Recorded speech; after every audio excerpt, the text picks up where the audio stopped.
Cara mengenai hantu memang tak ada habisnya. Seluruh suku maupun bangsa di dunia memiliki mitologi tersendiri soal menginterpretasikan sosok makhluk halus ini. Begitu juga dengan suku Karo, salah satu suku di Sumatera Utara yang memiliki beberapa sosok hantu atau begu yang ditakuti masyarakat setempat karena dianggap memiliki kekuatan super di luar ambang kemampuan manusia yang bahkan dapat membahayakan nyawa. Di mana, suku Karo juga memiliki banyak cerita mistis seputar keberadaan makhluk halus. Salah satu di antaranya yang paling bikin bulu kuduk merinding adalah Sulu. Bila malam hari telah tiba, Sulu kerap dilihat oleh warga desa di seputaran Tanah Karo. Sulu biasanya terlihat berjalan di kegelapan malam secara bergerombol dengan menggunakan obor, menyusuri daerah bukit-bukit dan hutan yang berada di daerah seputaran dataran tinggi itu. Penampakan Sulu terjadi sejak dahulu kala, bahkan hingga sekarang pun masih kerap terlihat. Dulu, pengalaman melihat Sulu biasanya diceritakan para perkuda boban, yaitu para pengangkut barang dari desa ke kota dengan menggunakan jasa kuda. Tapi, penampakan Sulu bukanlah sekedar kisah masa lampau. Namun hingga kini masih kerap ada orang yang melihatnya.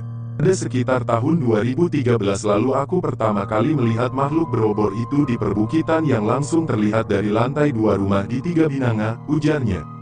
Lebih lanjut dia mencitalan saat itu dia tengah belajar dan akan menginap tidur di rumah bersama teman-temannya.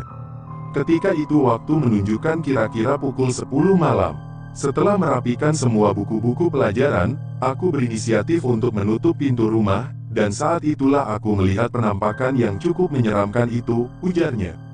Di kejauhan bukit yang tidak jauh dari Tiga Binanga, aku melihat barisan obor yang tampak berjalan menyusuri perbukitan. Karena tidak yakin dengan pemandangan itu, aku memanggil temanku, dan kami melihat hal menyeramkan itu, ujarnya.